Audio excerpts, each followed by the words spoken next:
யார் பேர் தெரியுமா? பேரு பேர் வந்துட்டா இல்லையா? அடுத்த தடவை போட்டோ எடுத்து கண்டிச்சு.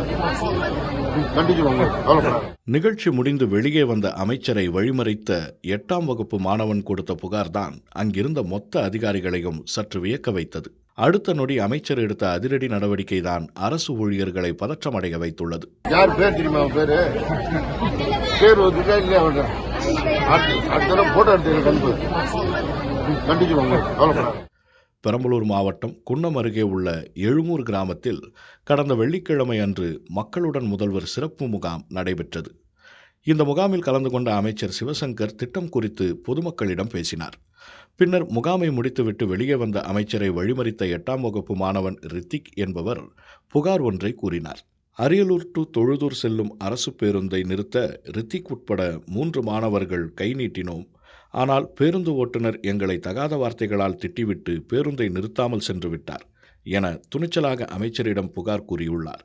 இதனை கேட்ட அமைச்சர் சிவசங்கர் மாணவனை தட்டி கொடுத்து, ஓட்டுநர் பெயர் தெரியுமா என கேட்டு அவரை கண்டிக்கிறேன், கவலைப்படாதே என கூறினார். பின்னர் அங்கிருந்த அதிகாரிகளிடம் அந்த நபர் யார் என்பது குறித்து உடனடியாக விசாரித்து நடவடிக்கை எடுக்க வேண்டுமென அதே இடத்தில் உத்தரவிட்டார். இதனை அடுத்து ஓட்டுநர் திருமூர்த்தியை பணியிடை நீக்கம் செய்து அரியலூர் பணிமனை மேலாளர் குணசேகரன் உத்தரவிட்டார். அமைச்சரிடம் துணிச்சலாக புகார் அளித்த மாணவனின் வீடியோ சமூக வலைதளங்களில் வைரலாகி வரும் நிலையில் பல்வேறு தரப்பினரும் பாராட்டு தெரிவித்து வருகின்றனர். ஒரு பஸ் ஸ்டாப் இதுவும் நிறுத்த மாட்டேங்கிறாங்களா?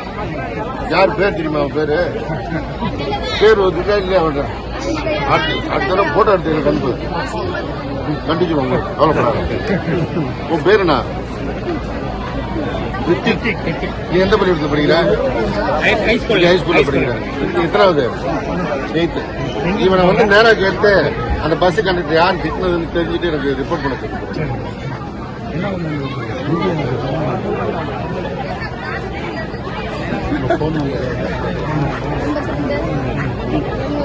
DRO